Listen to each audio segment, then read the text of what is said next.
लारी के बाजार वो धीरे धीरे धीरे धीरे चले आबे दीवानी के लारी के बाजार वो धीरे धीरे धीरे धीरे चले आहूं दीवाना के लारी के बाजार गा धीरे धीरे धीरे धीरे चले आहूं दीवाना के लारी के बाजार गा धीरे धीरे।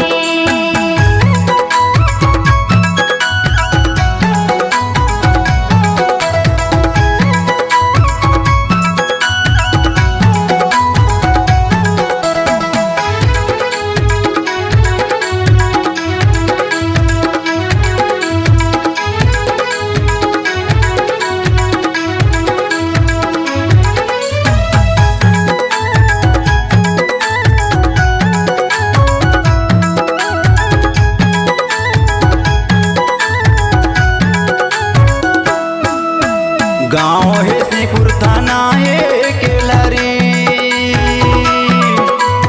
गाँव है सिकुर थाना है केलारी। एमसीबी जिला के रहिया सितम है मोरे ना हो चले आबे। एमसीबी जिला के रहिया सितम है मोरे ना हो चले आबे।